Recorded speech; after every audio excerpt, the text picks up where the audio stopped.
Chapter 1. The Affair of the Red Velvet Trunk. If ever a man's confidence could be shaken by a piece of furniture, I confess that mine was that evening. The occasion was a soiree at Marlowe House, a grand estate clinging to the cliffs of Dorset as it defined the restless Atlantic below. Lady Vivian Astor and her brother, Sir Conrad, had drawn the invited elite under the thin pretense of celebrating the forthcoming opening of the Astor Foundation's new gallery. In truth, it was a sort of gathering where alliances were whispered between sips of champagne, where old grievances wore polite smiles, and where secrets wrapped themselves in silk and diamonds. Poirot and I had been asked, in that roundabout fashion peculiar to society, to attend, not as honored guests, but as observers of a subtle disturbance the Astors suspected might bloom into scandal. I expected the soft murmur of introductions, Poirot's quick, assessing glances, and a quiet evening of genteel company. What we encountered was something altogether sharper, a scream, sudden and raw, that severed conversation as a knife severs silk.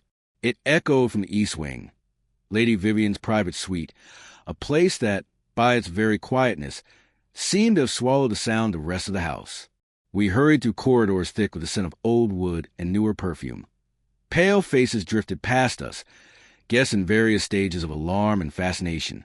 The door stood ajar, and inside, framed by the heavy draperies, lay the source of the chaos, the red velvet trunk. It was no ordinary piece of luggage. The trunk had the looked-after grandeur of an heirloom. Its brass corners worked in delicate filigree, the velvet top faded in patches where hands had rested too often. Now it sat open, its lid thrown back with an accusatory angle, the interior spilling a darkness that seemed deeper than mere fabric. A dampness had gathered along the edges of the velvet, unnatural, as if something had wept there, and the air about it carried a faint, metallic tang that set one's teeth on edge. Inside the trunk, arranged with a calmness that mocked the panic around it, lay the body of Mr. Julian Merryweather. Julian Merryweather was a man known to all present, though not necessarily liked by all. A financier of peculiar temperament, his recent investments had made him both fabulously wealthy and dangerously entangled with certain fragile reputations. He had been one of the evening's intended benefactors, his name poised to be associated with philanthropy and society's goodwill. Tonight, his red velvet waistcoat, once an emblem of perfection, was rumpled, as if some violent effort had been made to present him with dignity posthumously. His hands, gloved in the manner of the careful gentleman, were crossed over his chest, fingers touching in the old, complacent manner of a man who believed himself safe from the consequences of his designs. A thin, almost imperceptible welt marked the side of his neck. There was no sign of a struggle in the room, no overturned chair, no scattered papers. Only the trunk and the body placed within it as if for display. Lady Vivian stood by the doorway, her hand pressed her throat, her face a study in someone who had expected theater, not tragedy. Sir Conrad, to her left, had the pale, controlled look of one who calculated before he reacted. Around them, the guests clustered like birds at the edges of a storm, some wide-eyed, some whispering to each other, others already beginning to assign guilt in their minds, as is a habit of those who find comfort in certainty. Poirot, who had been unusually silent during our progress down the corridor, stepped forward now with that slight, deliberate measure, his cane tapping with the soft rhythm of attention. He did not rush. He did not embellish. His small, precise mustaches twitched once, and the gray cells behind his sharp gaze began their patient work. "I do not like it," he murmured, but not to me, rather to the room, as if the very objects could listen. "It is too contrived. A gentleman, placed like a relic, in a place where he would not choose to be. The question, mon ami, is not only who killed him, but why they selected this trunk, and why to show him all, and not hide him as one hides a sin." "Aye." Hastings felt a ripple of unease pass through the assembly, and I confess that I, too, considered quickly the possibilities. A man dead in a velvet-lined coffin, with no immediate visible wound save that faint mark at the throat. Was it poison? A subtle constriction? And why conceal the body in such a manner, only to allow it to be discovered with such dramatic flair by those very people who might profit from his absence? The house physician had already been summoned. A small circle around the trunk began to take the shape of officialdom. Police in plain clothes, Quietly present at the invitation of Sir Conrad, the maitre d', whose face had gone almost ashen as the silver he had polished for years, a scattering of whispered names. Merryweather's enemies, the Foundation's rival, an old lover, debts unpaid. The air smelled faintly of cut flowers and suspicion. Poirot turned to the closest person, Miss Eleanor Davenay, a society columnist known for her sharp pen and even sharper observations. She had that look of a woman who has seen fashions change and scandal simmer, but now her eyes were wide, not with excitement, but the thin sheen of something trying to remain composed.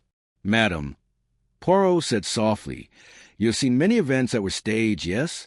This is not a simple accident. Tell me, what did you notice before the scream?"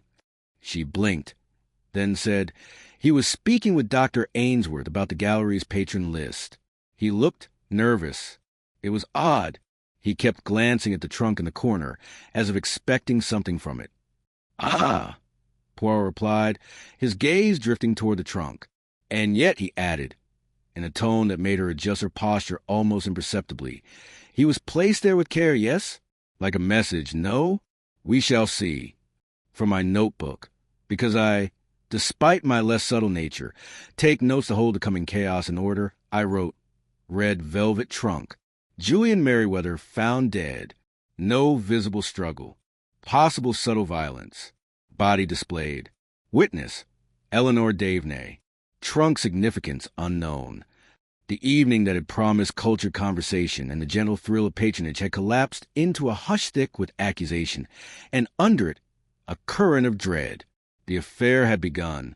Poirot's eyes, small and calculating, swept the room once more, and I knew by the tightening of his jaw that the true game had not yet revealed itself.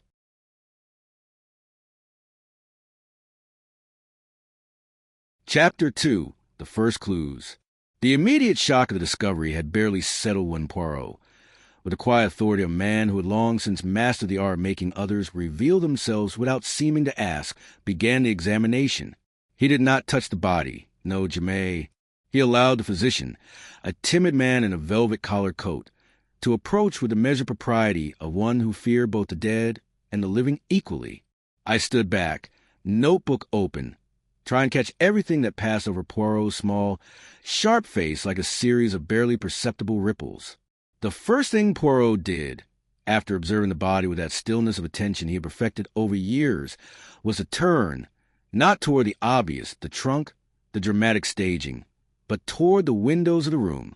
They were properly latched, heavy draperies drawn aside, as if to admit not just light, but a sense of exposure. Outside, the cliff wind made the trees dip and bow like servants in respectful obeisance. Yet inside, there was no trace of the wind's presence. No fluttered paper, no displaced ribbon, no hint that the outer world had been allowed to intrude. Poirot tapped his cane twice softly on the polished floor, then moved to the little writing desk near the chaise longue. Upon it lay a set of papers, some folded, others with pencil notations in Mr. Merryweather's precise hand. A fountain pen, its nib resting on the last page, had dried in a small bead of ink that suggested it had not been used in haste. Poirot lifted the top page with that gloved fingertip of his, and with a motion so slight I almost missed it, tilted it to catch the lamplight. There, a whisper of a fingerprint, not smudged, not obvious, merely present on the lower corner of the paper, where if one were careless one would not look. He did not comment, but I saw the corner of his mouth lift, the tiny shift that meant something had entered the pattern and might soon become a design. "Mon ami," he said quietly, "the body is placed as a spectacle, yes? But see, the papers, who handled them last? The pen, why still there?" If he wrote, he would not leave without closing his work. He was interrupted. The physician had already murmured something about the mark on the neck being consistent with a narrow band of pressure, almost like the faint trace of a silk cord, but not enough to leave a bruise of significance. "Possibly a delayed collapse," he offered, as if the body itself might conspire to hide its own cause. Poirot's eyes flicked to the welt and then away, not rejecting the possibility, but filing it somewhere, not elaborating. Instead, he asked to see the trunk closely. The velvet, up close, seemed to hold its own silence. The lining did not have the odor of someone long confined. It was faintly tinged with scent Poirot described later. In that way, he has of making even the simplest observation sound like a revelation. A perfume, yes, but a combination. Very particular. There's a faintness of orange blossom, and yet something green, almost like the smell of new leather polishing. He sniffed not with vulgarity, but as a connoisseur tastes wine. Why velvet, he murmured aloud, more to himself than to any of us. It softens. It makes the opening theatrical. To cause horror, yes, but why hide and not hide? Ah, the paradox is delicious. Miss Davenay, who had taken a quieter place near the foot of the bed, now came forward again. He had not spoken to me since the first moment, she said, with a journalist's carefully moderated tone. But earlier, before the scream, I saw Lady Vivian and Mr. Merryweather in brisk conversation. He was waving a small object in his hand. He took it from the inside of the trunk, I think, and then he placed it very quickly into his inner jacket pocket as if embarrassed. Poirot's gaze sharpened. Quickly, yes? And Lady Vivian, her fingers were tense. No? She was trying to hide her impatience. The thing, what could it be? Something precious? Something dangerous? He turned, just a little, to Sir Conrad, who had remained upright like a carved figure, his hands folded with the discipline of a man trained to conceal. Sir Conrad's lips, usually thin and controlled, trembled just enough to betray a moment before he composed himself. Sir Conrad, Poirot said sweetly, did Mr. Merryweather show you anything from the trunk before his unfortunate repose? I was not in the room, Sir Conrad replied. Too quickly, I thought. He asked for a moment alone with his sister. I heard raised voices. That is all. Poirot's eyes did not linger on the words. He turned to Lady Vivian, whose face had resumed a calm that was not quite natural. Madam, you had conversation with Mr. Merryweather before the scream. In that conversation, was there a hesitation? A request? A demand? She inhaled, then exhaled with the composed grace of a practiced actress. Mr. Merryweather and I were discussing the gallery's dedications. He wished to amend the list. He was perturbed. He spoke of names removed, names added. It was, as you might imagine, delicate. A name, Poirot murmured, writing nothing, yet seeing much. The trunk held, perhaps, proof. He took something. He put away. He was interrupted. Then the scream. He turned, his gaze cutting across the room to the attendants, the guests, lingering on the small, nervous tremor in the maid's fingers as she held the silver tray for the physician's instruments.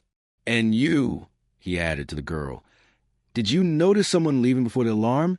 Someone who moved not with the haste of fear, but the ease of a practiced hand? The maid, a pale thing who had likely spent her life observing the rich with the attention of someone invisible, shook her head slightly. No, monsieur. I thought I heard a soft step when I passed the corridor, but there is always a housekeeper in the East. She comes early and leaves late. It could be her. A soft step, Poirot repeated, not writing, but likening it to the pattern of a heartbeat. The person who wanted to be seen, and yet not seen. The stage is filling, Hastings. The first clues are like the notes of a sonata. When played alone, nothing. Together, a melody that might reveal the murderer's hand.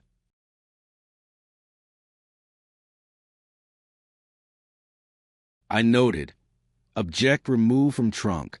Merryweather interrupted. Tension between Vivian and Julian over dedications.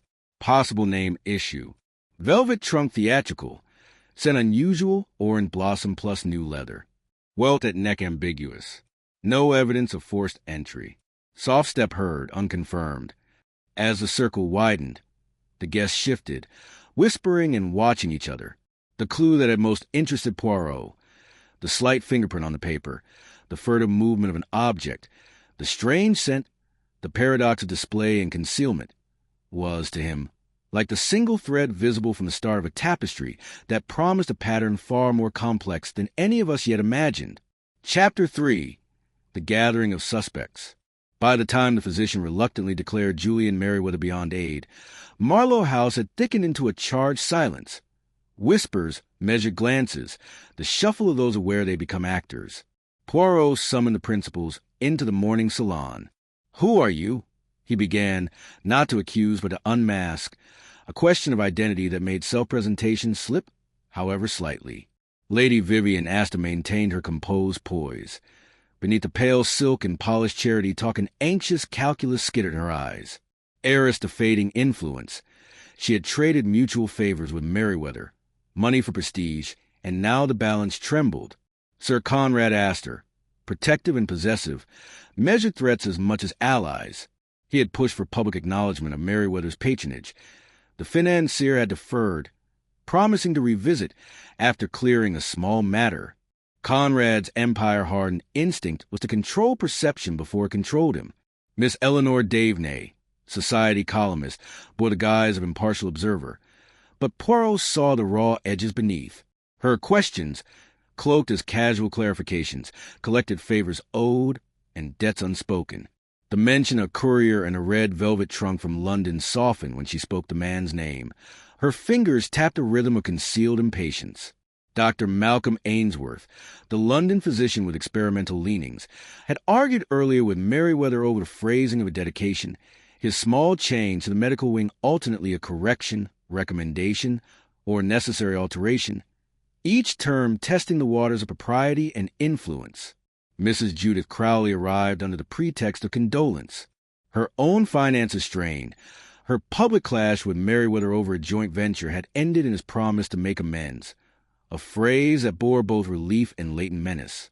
Thomas Reed, treasurer of the foundation, watched from the margins with a cautious obsession. His recent discovery of multiple, individually explainable irregularities had piled into a drift of unease around the institution's integrity. Lesser currents flowed beneath.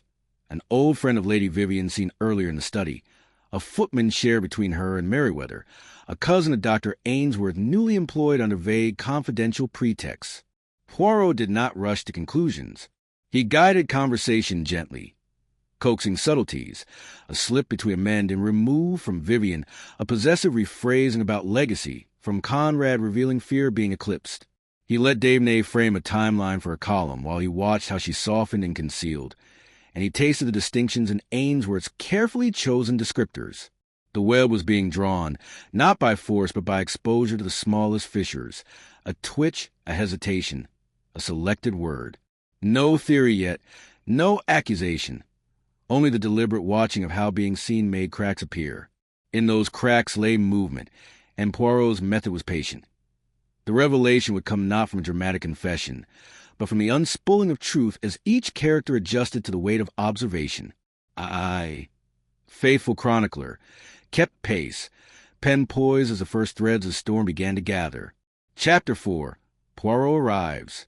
It was in the middle of the subtle tautness that had settled like a second skin over the assembled group that Hercule Poirot, who until then had been a quiet, almost shadowed presence at the edge of the room, took the center with the deliberate smallness of his frame and the immensity of his attention. He had not arrived earlier with any shouted announcement or grandiose entrance. He had stepped from the corridor with the self-possession of a man who knows that observation is the truest introduction. Yet now, as each person's gaze turned, there was a sensation, like the drawing of a curtain, that the conversation had a new audience, and that audience did not merely watch. It measured. Poirot's first act was to produce, with that manner drawing from the impossible place of his inner coat pocket, a small notebook and the faintly gleaming pencil he favored. He did not, however, begin with questions.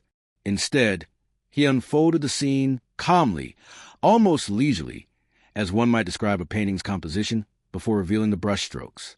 "My friends," he began, in that voice which is neither loud nor soft, but which carries such attention that silence leans toward it. "There is a great difference between what is visible and what is true. You have told me much. You have shown me more, by how you speak, by how you avoid speaking, by the little hesitations that are like cracks in fine china.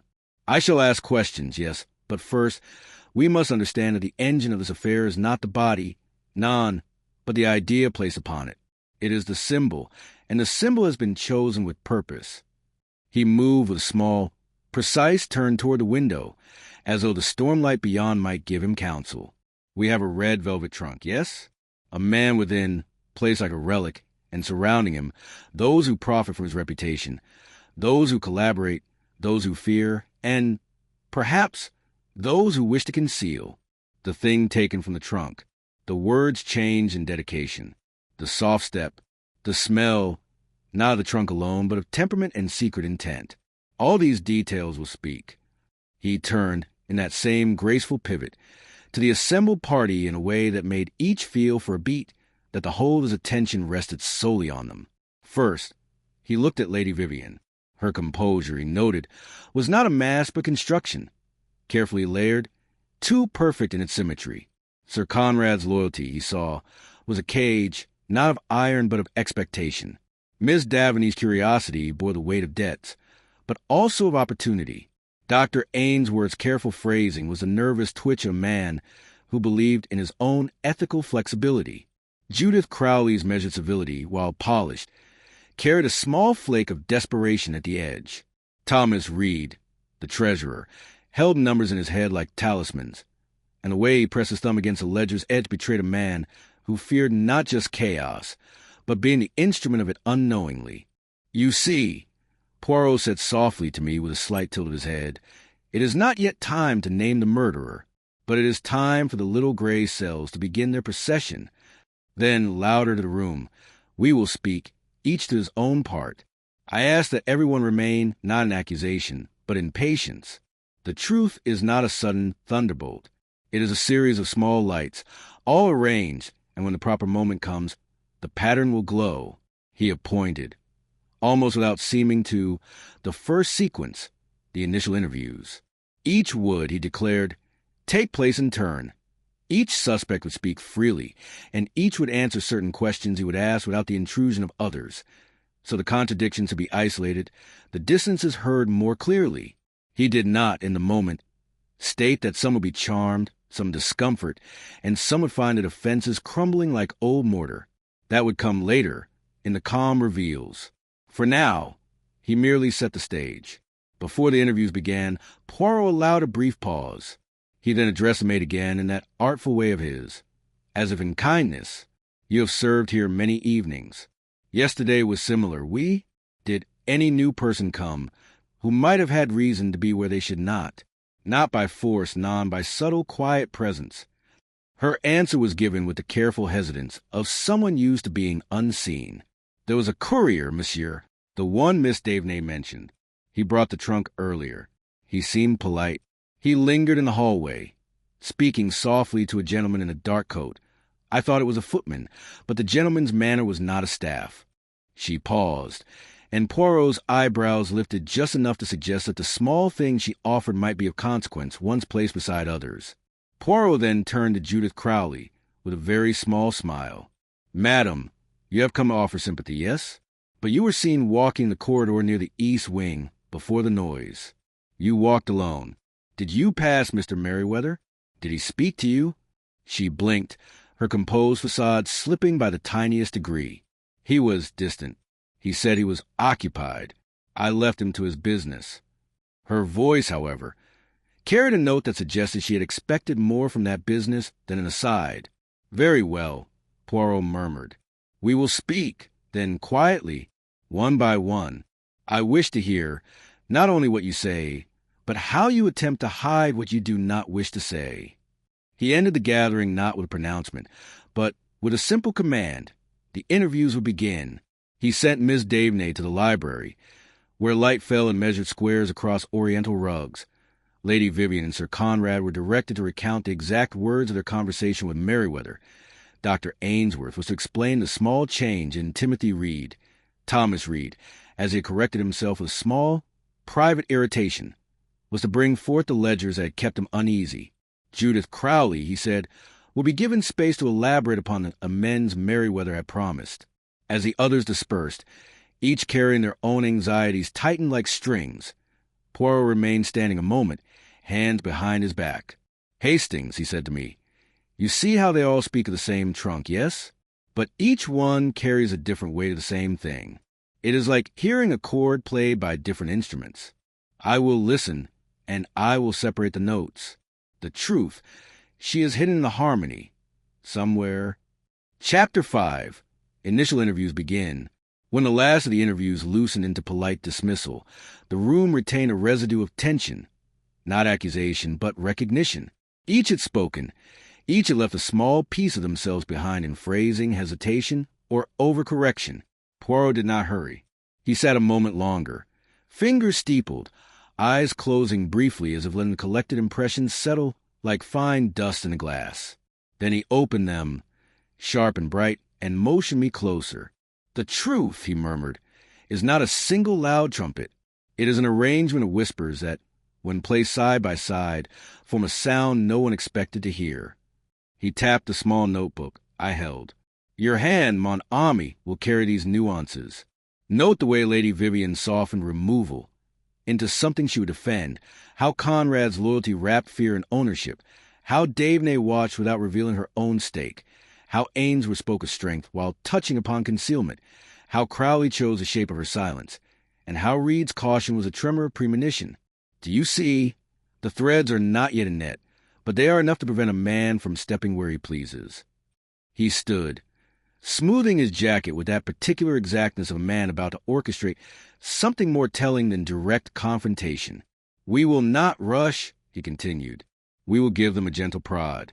The next moment must not be a charge. It must be a mirror place where they believe only their reflection will show. The one who looks and sees a discrepancy will reveal themselves by trying to adjust it." I watched him lay a small plan in his mind's quiet articulation. No diagrams, only the arrangement of people and possibilities. He would not yet speak of the trunk's contents or the folded paper. He would let the idea of adjustment breathe among them. A gathering would be suggested, a modest celebration of Merryweather's intended dedication, framed not as homage, but as a rehearsal of legacy, an opportunity for those invested to see how their language altered when the spotlight warmed. "You will prepare the invitations," he said to me, "with careful phrasing, not to bring them back here in guilt, but to make them comfortable in the idea that their presence affirms stability. Watch who arrives early, who insists on helping with the order of things, who seeks proximity to the trunk again. The one who fears exposure will try to redirect attention. The one who carries truth lightly will come as if to offer, not to conceal." He paused, looking toward the window where the garden beyond held night in soft suggestion. "And, my friend, you will also note the smallest kindnesses. There are often the apologies unspoken, perhaps from the one who believed a name buried would never bleed. It is there in a half-step toward another that we will find the fracture's origin." I closed the notebook, the ink still damp with their contradictions. As they dispersed into the cooling air of the estate, I sensed the net drawing tighter, not by force, but by the careful realignment of their own moves under the weight of being seen. Poirot, serene and deliberate, had positioned the next piece. I, faithful chronicler, prepared to catch the moment when one of those watched would, in adjusting a reflection, expose what had been hidden beneath.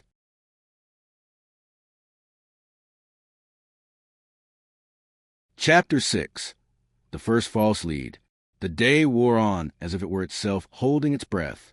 The threads Poirot had begun to tease apart earlier had been pulled further, and one of them, bright, taut, and promising, was presented to the gathering like a trophy.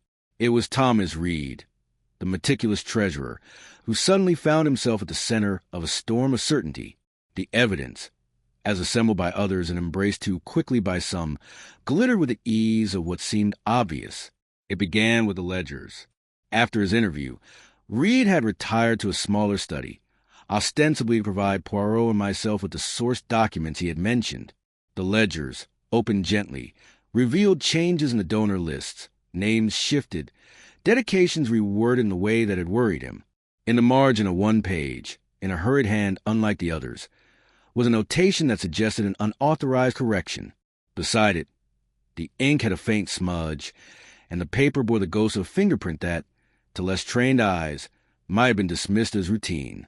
Reed's own fingers, when he produced the book, carried a trace of darkening at the nails, as if he had handled ink recently. In addition, Miss Davenay, whose curiosity had kept her near the study, confessed, under the careful pretense of chronology, that she had seen Reed leave the east wing in a manner she described as furtive. His expression, she reported, had been one of either shame or urgency, hard to tell which, when the facts were already coloring the impression. A servant, overhearing her remark, added that Reed had requested the use of the private writing room earlier than was customary, saying he had urgent clarifications to make. Sir Conrad, who had been watching with a sense of vindication, now spoke plainly to a small cluster of influential guests. He had access. His duty is the accounts. He could change a name, and no one would know until after the fact. If a debt needed to disappear, if a reputation needed smoothing, it could be done by the careful hand that manages the numbers. The implication, unspoken though it was, lay thick in the room. Reed had both access and motive. He was, if one followed the straightforward logic, the man with the tools, the opportunity, and the anxiety. Poirot, however, did not seize a moment of collective certainty. He watched it like a connoisseur watching a crowd applaud a performance, curious more about why they applauded than what excited them. He listened as the suggestion of tampering was laid like a coat over Reed's shoulders, too easily, as if the coat had been tailored for another. Reed himself, when called back to address the growing murmur, was pale but composed in that way of those who believe being correct should show itself without the need for theatrics. He produced a ledger again, and with a careful finger pointed at the notation. This was a suggestion from Mr. Merriweather, he stated, his voice steady. He wanted the phrasing adjusted. He brought a slip of paper, small, folded, that he claimed was a draft from his own secretary. I recorded it as indicated. The smudge? I had ink on my thumb earlier in the day from the correction I made to Dr. Ainsworth's proposed wording. It is not evidence of concealment. I raised my concern because the changes were sudden and unexplained. I did not alter anything without authorization. Poirot leaned forward slightly, his hands together. You are a man of figures, yes? You respect order. When you saw the corrections, you were uneasy.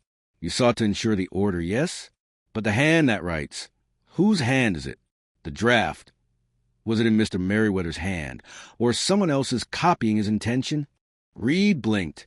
The draft was not shown to me fully. He only unfolded enough to indicate the new sequence.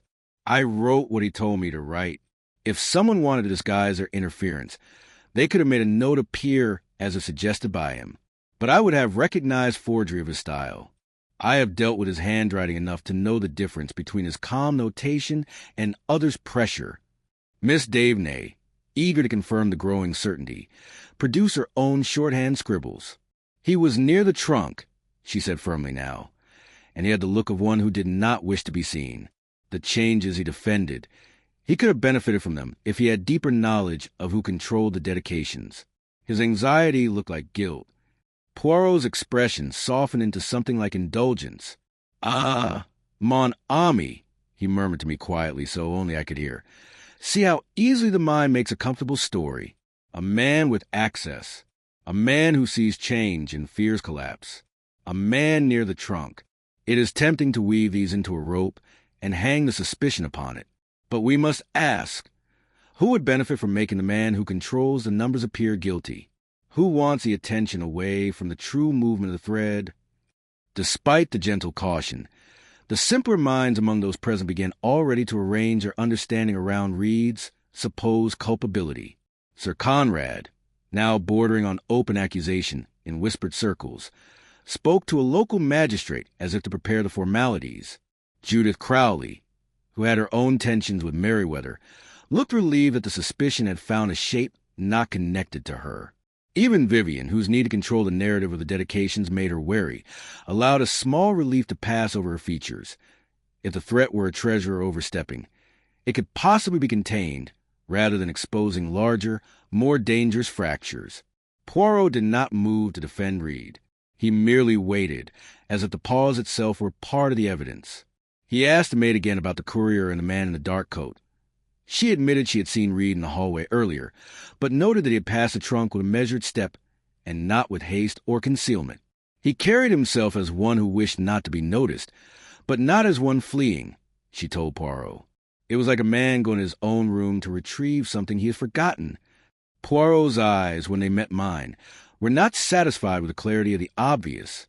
"The first false lead," he said softly, "is the one that smells of truth because it is dressed in the garments of probability. We shall follow it some, yes, to see where it ends, but we keep the others ready. The person who sets the stage for accusation, She is sometimes the one who hides behind applause. He tapped the ledger lightly with the tip of his cane, not in emphasis, but in a little rhythm that meant the question was stored. So the House, for a few hours, settled upon the notion that Thomas Reed was compromised. His axis turned, perhaps, towards something darker. Poirot allowed the tide to settle, noting how relief bloomed in corners where fear had been. The true movement, however, as always, lay beneath the surface, and the shadow of the real culprit watched, perhaps, with an approving calm as the first false lead drew most of the light. Chapter 7. The Psychological Game. The air had changed. Where earlier it had been taut with suspicion and the tired comfort of apparent resolution, now a new tension settled. One less tangible, a curl beneath skin, an impression that something was being tested not by force, but by suggestion. Poirot had allowed the first false lead to breathe. He now began, with that deliberate soft cruelty of his intellect, to play the subtle game that would unmask not by accusation, but by the suspect's own reactions to carefully laid psychological pressure. He began with small, almost innocent remarks in the presence of more than one person. To Lady Vivian, in casual conversation near the fireplace, he mentioned, lightly, as if commenting on the weather, the awkwardness of names being shifted in the dedications. "Names," he said, "are like seeds. One can plant and make bloom, or remove and let rot. It is curious to consider what might happen if a name is taken from the ground and another planted in its place. One wonders whether the gardener's hand is gentle or heavy." Vivian did not respond directly. Her fingers, however, tightened around the handle of her teacup, and a small crease appeared between her brows. She looked away, and then, after a beat, gave a practiced laugh. The timing of the laugh, Poirot noted later, was just a hair too late, like a curtain drawn after the moment has passed. To Sir Conrad, Poirot spoke of legacy in terms that seemed to flatter, yet carried a knife's edge. "A legacy," he murmured while they paced a long gallery, "is the echo of a name. Some think the echo can be shaped by loudness. Others quietly add weight to the right syllables. It is, I find, the timid adjustments in silence that make the difference, more than dramatic declaration. The man who fears being overshadowed often distrusts those who whisper." Conrad's stride slowed. "You mean those who would adjust the echo to their advantage?" he asked. Poirot inclined his head. "Oui. One must watch the whisperers, but one must also watch the listener who pretends not to hear." Miss Davenay was next, and with her, Poirot let cruelty with a mask of curiosity. "Madam," he said at her side in the library, "you watch others, and you are watched. The pen is a mirror and a curtain. When one writes about a man, one gives him light, and when one hides him, one gives him shadow. If tomorrow you were to publish the story of the red velvet trunk, would you not worry if the story made a man appear guilty when he was innocent, or innocent when he was guilty? The difference between obligation and opportunity is so very fine, Her expression fluttered, just a small, regulated tremor, but behind it something like calculation flashed. She answered smoothly, "I write what I see, Monsieur Poirot. The readers trust clarity."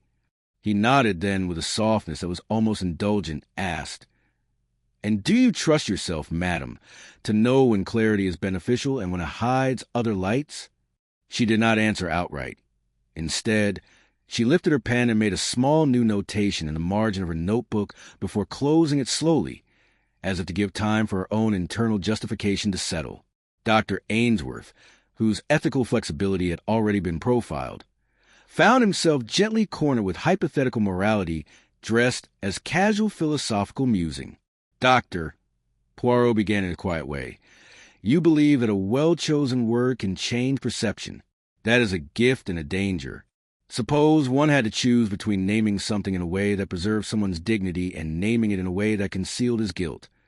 What, mon ami, would your little gray cells advise? To dress, yes, but to what end? The intention is the difference between a physician and a trickster." Ainsworth's reply was measured, but the slight tightening around his tongue betrayed the discomfort of a man who had accepted suggestions for perception not wholly innocent. "Language is a tool, Monsieur Poirot. It is the duty of the physician to ease suffering, not to judge the seeds of it." Poirot did not press further then. He let the doctor sit with the choice pose, like a mirror held up without comment. Judith Crowley, who had previously framed her involvement as benevolent distance, found her explanations questioned by reflections that hinted at deeper motives. "You are generous with forgiveness, madam," Poirot observed over tea, "and yet you spare the man who promised to make amends while he hesitated. One wonders whether the amends were owed to the public or to oneself. It is curious how we prefer to patch the outside of a cracked vase rather than inquire whether the crack runs deeper. Do you think the man who promises amends always means the same thing when he says it?" Judith's composure frayed just enough for her breath to show. "He was trying to fix something," she said, her voice too steady. "That is all." Poirot's calm smile remained, but his eyes flickered to the faint, suppressed impatience under her words, as if she'd been waiting for a different kind of question and had rehearsed this answer. Thomas Reed, still under the shadow of the earlier accusation, was approached with another angle, one that suggested possibility, without condemnation. "You are a guardian of accounts," Poirot told him, "and yet you felt the unease of the shift. A wise man protects the house from termites, yes? But better he watch the ones who bring the wood than the ones who carry the dust. When you felt the disturbance, did your instinct push toward exposing the shift or toward protecting the structure while finding its source?" Reed's hands tightened around his notebook.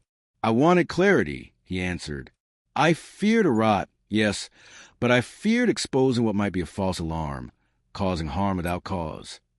Poirot's nod was slight, and the question hung like a gentle accusation of inaction, one that forced Reed to contemplate his own hesitance.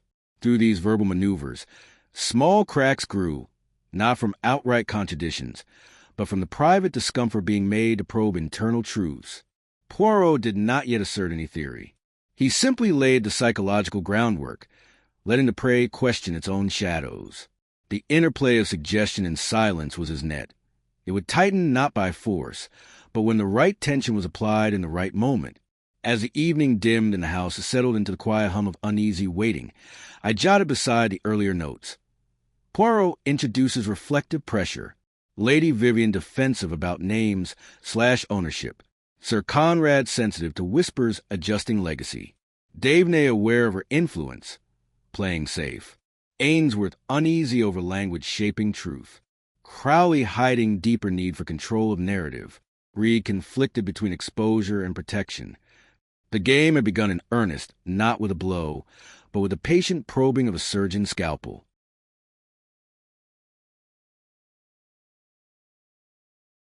Chapter 8. A Secondary Mystery. The first false lead had hung in the air like a cloud threatening rain, visible, impressive, yet ultimately evasive, before that cloud could fully dissipate. Something else, quieter and more insidious, slipped through the seams of Marlowe House. A secondary mystery, not as loud as the body in the trunk, but one that carried the weight of intention and the scent of concealment. It was Miss Eleanor Davenay who discovered it. She had gone, ostensibly, to retrieve a particular note she claimed she needed to confirm a timeline for her column. The note was to have been in the small writing room connected to the library, a place where the light fell in precise rectangles and the air carried the smell of books and old varnish. Instead, she returned with a pale face and the trembling of someone whose comfortable narrative had been rattled. "In Mr. Merriweather's correspondence," she announced, as if the group gathered again in the salon, "there was a letter, a private one. I had not seen its contents. It was missing. There were fragments, torn pieces, left on the desk. The seal, broken, had been cut with precision. Someone wanted what was in it, but did not wish the act to be obvious. The edges are not burned.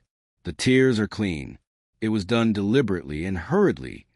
Poirot's eyes, which always seemed to wait for the smallest detail to unspool meaning, sharpened.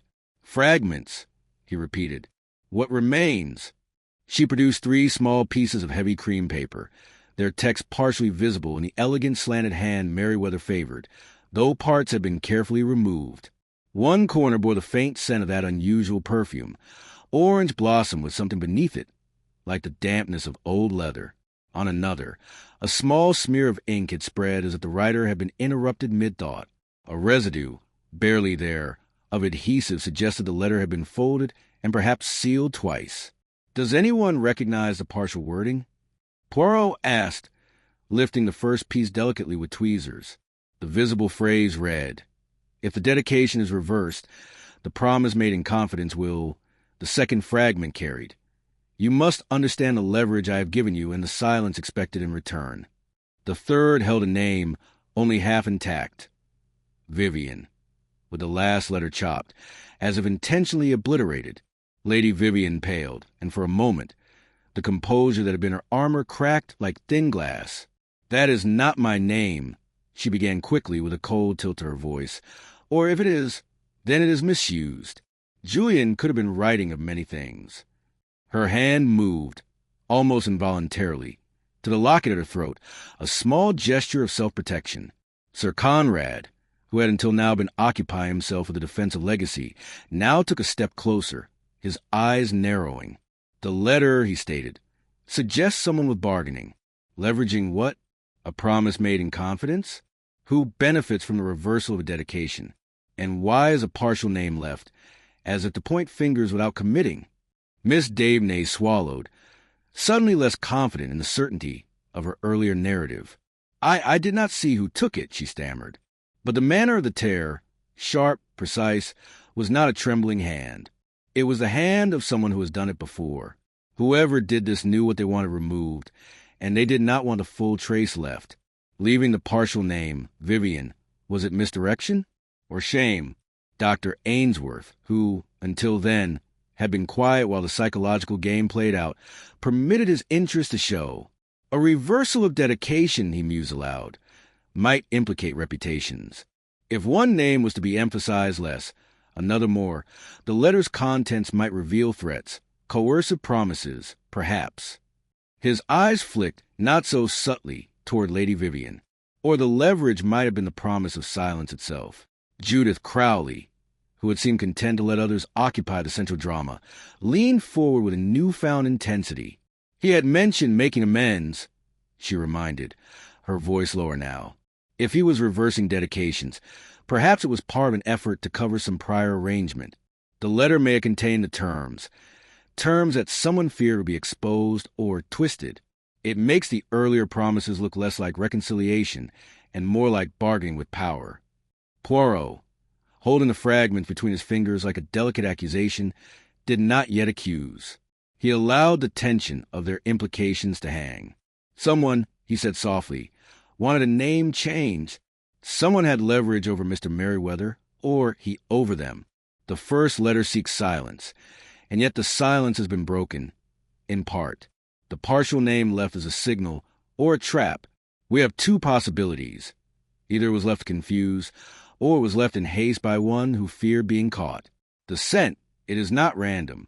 The perfume is present again. The person who handled this, took it, tore it, left their small signature in smell and in choice of fragment. We must find where the rest is, and who had knowledge of the letter's full phrasing." He turned then to the house staff. Who had access? Who could enter this room without notice, and yet leave so that the act might be unnoticed until discovered by an interest like Miss Daveney's? The maid, pale-faced and anxious now, admitted that the housekeeper had been in the corridor earlier, as had a visiting socialite, Lady Celeste, known to have some old loyalty to Lady Vivian's circle. The footman, too, had been seen near the study, carrying messages, but no one had been certain which message belonged to which master. Poirot then directed a search of adjacent rooms, gentle but thorough. He asked the staff to recall if anyone had asked for blank paper earlier, and used, heavy, the kind Merriweather preferred for his personal letters. Thomas Reed, distracted momentarily from the earlier suspicion, produced a small scrap from his pocket, a sliver of torn envelope with the same wax residue as the letter fragments. It had been found in the wastebasket near the treasurer's office, but its origin was unclear. A casualty of routine clearing or a deliberate discard meant to be overlooked. "This," Poirot murmured, "is not merely a distraction. It is a new movement. The person who sought to alter dedications by letter now has an accomplice, or fears one. The missing full letter holds a key. We shall follow where it has been hidden, and we shall see whether the partial name is a clue or a confession." The tone of the evening shifted again. The initial focus on numbers and access, which had turned toward Reed, now expanded, tangled with the new hint of bargaining, leverage, and partial revelation. Poirot's mind, as always, was collecting. The fragments, the tension, the scent, and in the quiet of that gathering storm, he smiled very slightly, as if a new melody had joined the one already playing, not yet understood, but promising. He reached into his inner pocket and produced, with that quiet ceremony, the thin sheet from the top of Merryweather's correspondence, the one with the slight fingerprint caught in the corner. He held it up.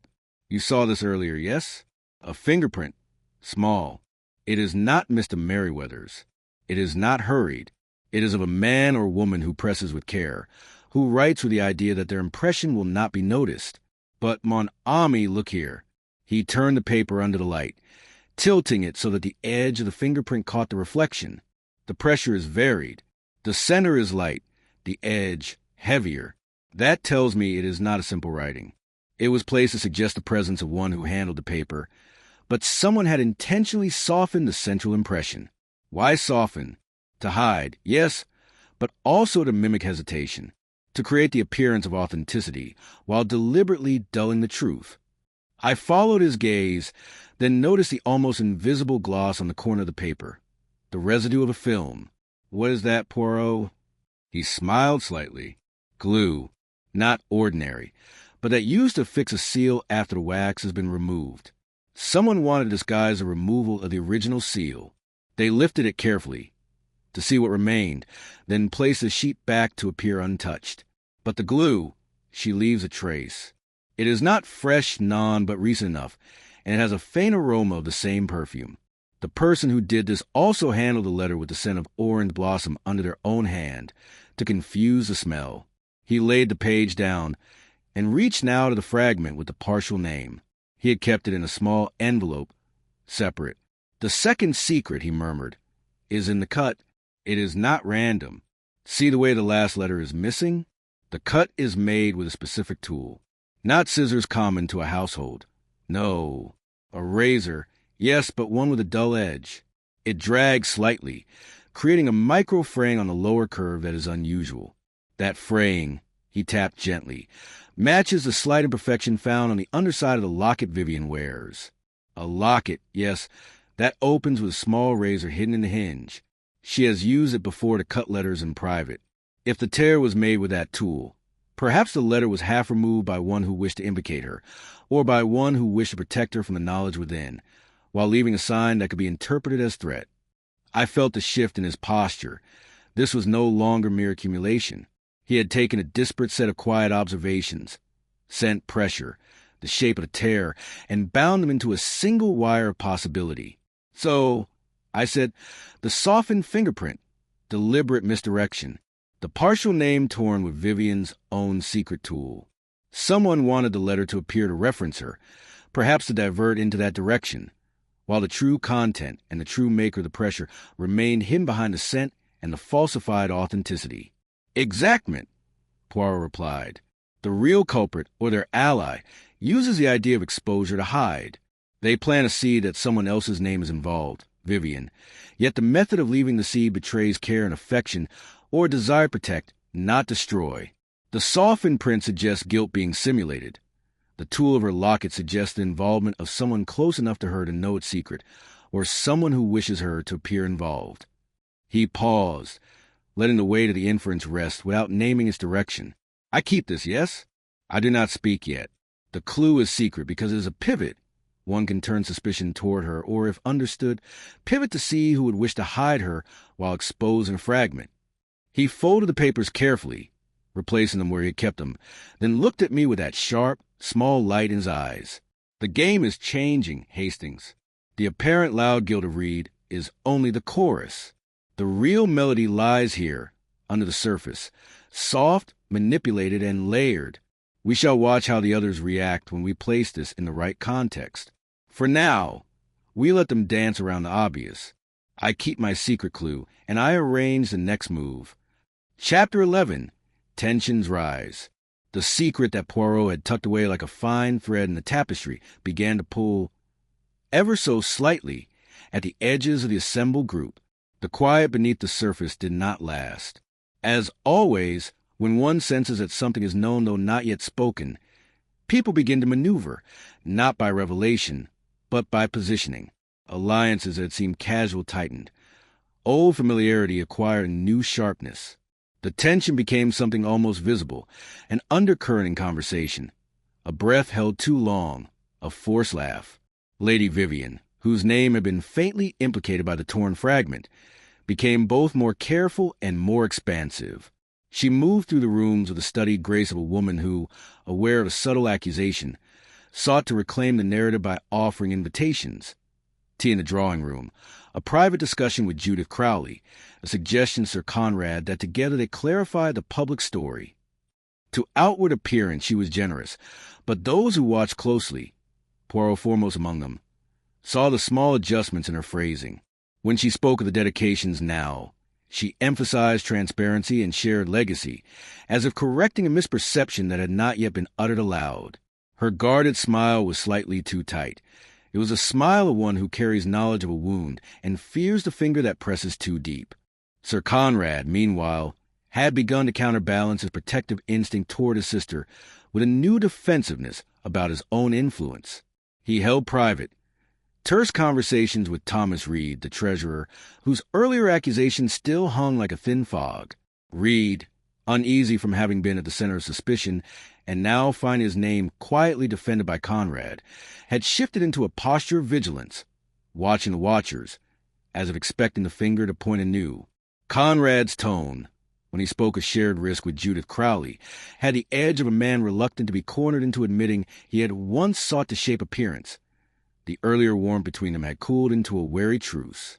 Miss Eleanor Davenay, sensing the shifting currents, intensified her attendance on the edges of conversations. She asked questions in ways that appeared casual, probing for reactions to mention of the trunk, the torn letter, the rearranged dedications. Her notes filled with double meanings, something she did not hide from her own perception. When she brought up the idea of silence being barter, her interlocutors answered with outward dismissal, yet the flicker in her eyes betrayed the fact that the image had lodged. She, too, had become a vector. Through her columns, through her questions, the pressure was amplified, and in doing so, she illuminated the susceptibilities of those she watched.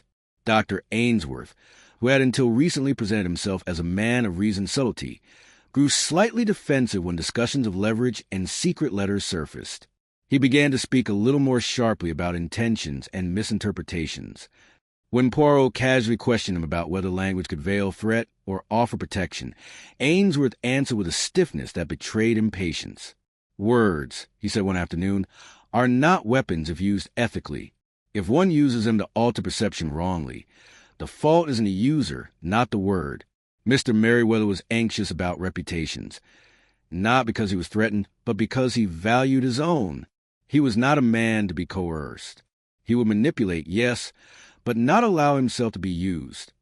His eyes, though, slid just a fraction too long toward Lady Vivian when he said manipulate, and the emphasis, intentional or not, made the others subtly shift their focus. Judith Crowley, sensing the increased scrutiny on all her quiet dealings, became more guarded in moments of tete-a-tete.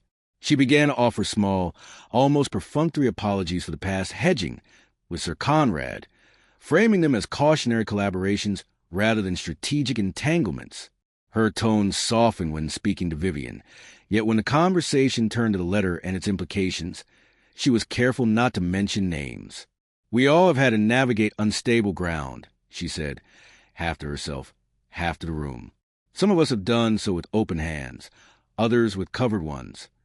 There was a note of warning in the last phrase that caused even the observant Miss Davenay to pause in her note-taking. Thomas Reed, balancing between the lingering suspicion from earlier and the new webs forming around him, took to quietly comparing recent ledgers with older ones in the small hours. He had begun to speak less himself and allow others to speak more, watching what was said and what was carefully avoided. When the conversation veered near the subject of who benefits from showing guilt, he would quietly bring up the idea of unintended consequences, how pointing too sharply at a weakness could spread a crack to the foundation itself. His caution, once interpreted as indecision, now read as protective instinct, but the shadow of earlier accusation made him flinch whenever his name was softly murmured. Poirot observed all of this with that serene patience of his. He allowed the tensions to rise and rub at the surface fractures, not with pressure, but with questions that didn't accuse and with small, quiet affirmations of what had been seen. He prompted Vivian to explain, again and again, what transparency meant to her, not to force admission, but to allow her to reveal whether her own words were consistent or rehearsed. He let Conrad and Crowley speak of risk-sharing, pushing them gently to clarify whether it was mutual protection or mutual leverage. He placed subtle emphasis in conversation that made Ainsworth assess whether the language he chose would reflect control or deflection. The rising tensions, therefore, were not accidental backlash. They were the product of careful pressure that made each suspect feel their ground slightly shifting. I added to my notes, the ink forming a tight pattern of its own. Vivian overcompensates with transparency. Conrad wavers between protector and manipulator. Davenay probing deeper. Influence growing. Ainsworth defensive. Language as shield. Crowley warns without naming. Reed watches silently. Earlier accusation fueling caution. The tension Poirot knew was preparation. A house where every player feels watched is a stage set for revelation. Not the sudden explosive one, but the slow collapse of fragile alignment. He was letting them turn on each other, allowing the fissures to become visible to themselves. The next movement, he believed, would come not from his hand directly, but from the consequences of the pressure he had placed. Chapter 12. The Confrontation. The rising pressure that Poirot had orchestrated, like the slow tightening of a clock spring, at last produced a movement, not a confession, but a crack.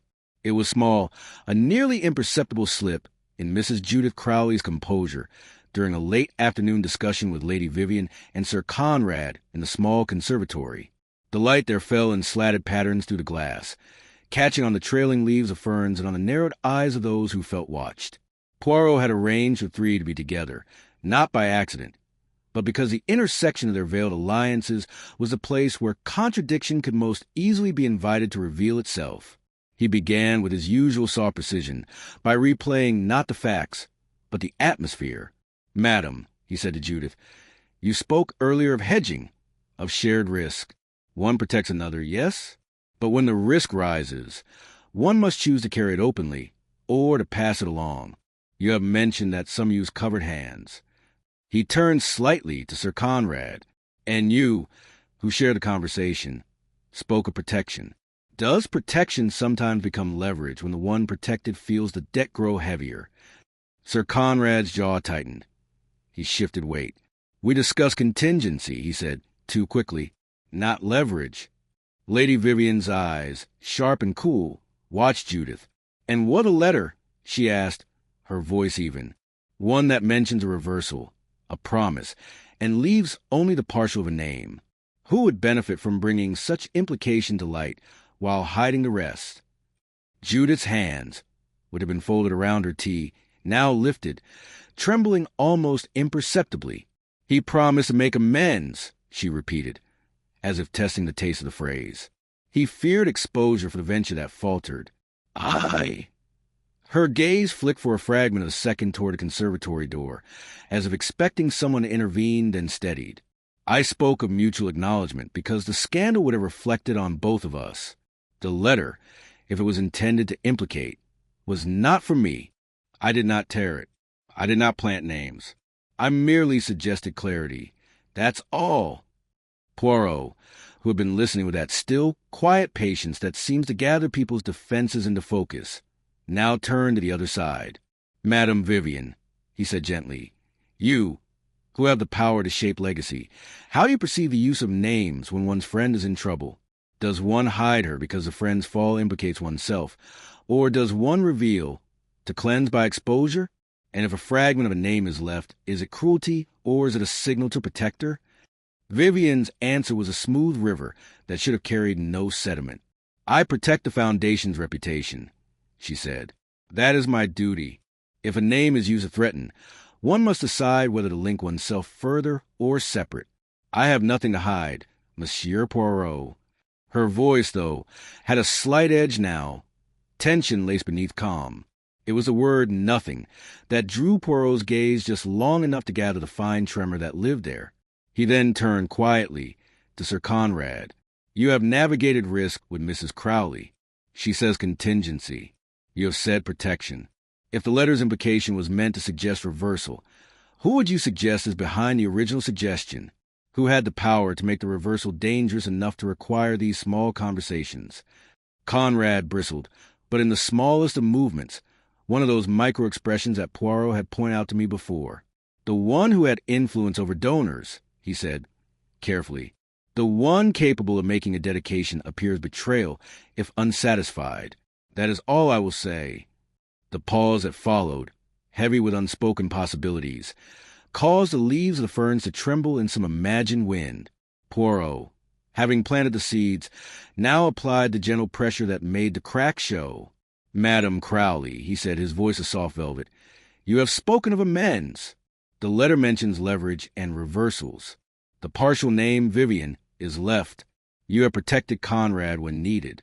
If the reversal had been threatened, who would have needed to be neutralized first to allow the leverage to shift? Who would have wanted the name in light and someone else in shadow? Judith's composure, which had been a practiced shield, broke in a microsecond. Her pupils dilated. Her mouth, then closed, held a small tremble. It would have been dangerous, she whispered, not denial, more warning. There are those who would take a reversal and make it a weapon.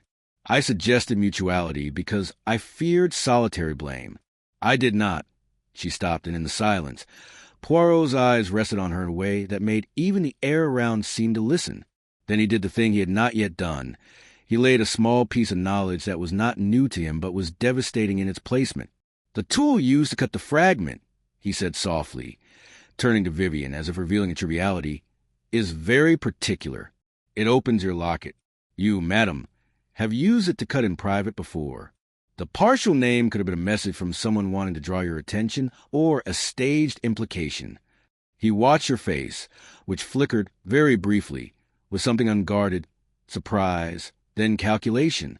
Judith Crowley's shoulders sagged, not entirely in defeat, but with acknowledgement that the net had been drawn tight enough to make movement dangerous. I was trying, she said finally, to keep the fracture from spreading. The letter, its implication, was to keep the argument quiet, not to inflame it. If someone wished to expose a reversal and implicate Vivian, then they used your own instrument of privacy as a sign, Monsieur Poirot. They wanted the suspicion to turn. They wanted protector to become the accused. Her words, though cautious, carried the weight of reluctant clarity. Poirot stood very still. We will see who benefits when suspicion turns protection, and protection becomes peril. He did not seal their guilt, but he had made the first critical move.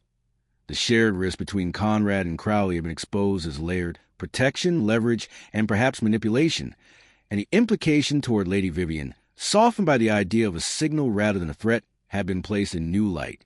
The true culprit, poised somewhere beyond their conversation, had watched the surface shift. Poirot's small, satisfied smile betrayed nothing, but I could see that the confrontation, subtle and psychological, had loosened a crucial piece. Chapter 13. A desperate attempt to escape. The ripples in the confrontation had not yet settled when the undercurrent of panic, previously measured and contained, surged, not like a sudden storm, but like someone quietly ripping the hem of a dress and expecting the seam to hold. It was not the obvious suspect who acted. It was neither the treasurer nor the doctors, nor even Lady Vivian, though each had been under the light. It was Miss Eleanor Davenay who, late that evening, found herself at the center of a new and dangerous movement. She had been working in the library, ostensibly composing a piece that might soothe or inflame, depending on how the narrative bent. Her notebook lay open. Candles guttered faintly as the coastal wind crept through the casement, turning the shadows into small, restless things. Poirot had left at her own devices with the quiet instruction that she report anything, any small discrepancy, that might shift the balance. I, meanwhile, had retired to my own writing in the adjacent room when a soft, hesitant knock sounded at the inner door. I heard her murmur something, then the sudden sound of a scuffle, a sharp intake, and the muffled crash of a chair tipped backward. I rushed in. The room was in disarray. Papers scattered like startled birds, the toppled lamp leaking a thin circle of light across the oriental rug. Miss Davenay was standing by the wide bookcase, Her face flushed with fear and defiance both. Her hands, which had been steady all evening, trembled now. In the narrow space between the shelves and the wall stood the visiting socialite, Lady Celeste, her own expression betraying a mixture of guilt and desperation. In her gloved hand she held a small, folded piece of paper, one that matched the weight and texture of the missing half of the torn letter. "I told you," Eleanor hissed, eyes flashing, "that the story will not be shaped by threats. You cannot take what is left and bury the rest. Celeste, you cannot pretend the partial is all that matters." Her voice was low, strained. Lady Celeste's gloved fingers tightened around the paper. "It was meant to stop the bleeding," she replied, her own voice trembling, but not from fear. "If the full contents were exposed, the entire arrangement, everything you have written, everything you have built your influence on, would crumble. You would have brought down more than one name. I only took what would keep them guessing, not falling." Celeste made a sudden movement toward the desk where Eleanor's notebook lay. Eleanor, quick as a strike, stepped between. "You will not," she said sharply, and in that instant the socialite's desperation swelled. She lunged, but the movement was too abrupt, and a crash echoed as the bookcase door swung, exposing a small hidden compartment. In the compartment, tucked behind a false backing, was the rest of the letter, intact, folded in careful layers, the original seal missing but the ghost of its impression visible. The discovery stole both their breath for a moment. Celeste's composure broke. "You found it," she whispered, and the soft panic in her tone was the kind that blooms when one realizes the escape route is closed. She glanced toward the window, high, small, and not easily opened from within without making a noise that would have aroused suspicion earlier. Her eyes darted toward the door, which stood slightly ajar, and then to the faint corridor light beyond. Eleanor's hand, quick and reflexive, closed over the letter before Celeste could recover. "You tried to take it," she said accusingly, "and leave me the partial, to make me chase ghosts while you orchestrate the real silence." She clutched the paper to her chest. "Poirot will know," she added, her tone now steadying in the face of the rawness. "He already suspects more than names. You have painted yourself into a corner."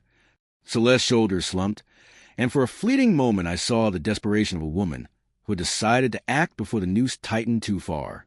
She stepped back, the paper dropping from her hand in slow motion, whether deliberate or accidental, I could not say, and made for the door as if to flee into the night. Eleanor moved to block her path. Celeste's heel caught the edge of the carpet, and she stumbled, catching herself against the frame. In that instant, a sound came from the hallway, footsteps purposeful and soft. Someone else had heard the commotion. Celeste froze. Her eyes flicked toward the corridor, then to Eleanor, and in a motion quick and desperate, she reached into the small muff she carried and produced something thin and metallic.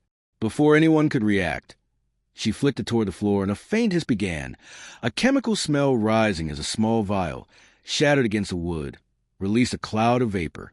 Eleanor's eyes widened.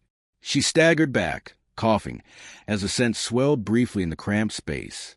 Celeste seized a moment, bolting past her down the hallway, her skirts brushing the wall like dark smoke.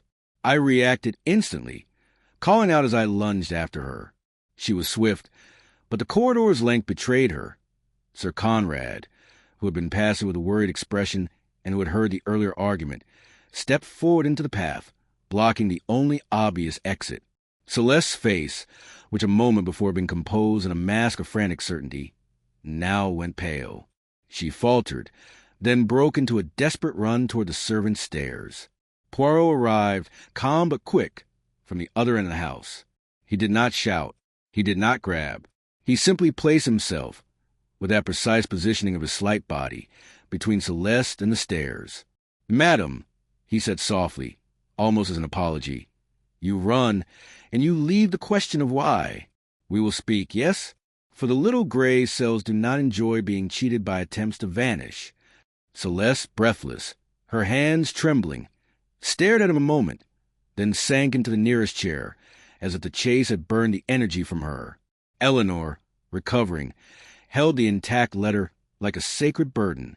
The vapor from the shattered vial had dissipated. The smell lingered faintly. She meant to silence me, Eleanor said, her voice low. Not with murder, perhaps, yet, but with fear. She wanted the rest gone, the partial to stay, and the implication to spread. If she fled, the letter might have vanished. Poirot's eyes, small and sharp, rested not only on Celeste now, but on the place where she had stood. The trajectory, the vial's powder residue, the faint smear on the floor where her slipper had dragged. The attempt to escape, the desperate act of using fear instead of force, had revealed more than Celeste intended. She feared exposure, but she was not the architect of the murder. Her panic had been that of someone whose complicity was about to be made too apparent to bear quietly. The game had shifted again. The desperation to control the missing letter had broken cover, and now the real question lingered like the faint scent of dispersing vapor. Who had placed a fragment to implicate Vivian? Who had used Celeste as a mover, and who had thought to hide the full contents in the small false compartment, trusting that the right hands would never find it? Poirot, with a slight tilt of his head, said quietly to me, "The escape. She is not the guilty one in the great sense. She is a player who feared the revealing of something bigger. We watch now how the others react to her capture. The pressure, the desperate attempt, has given us movement."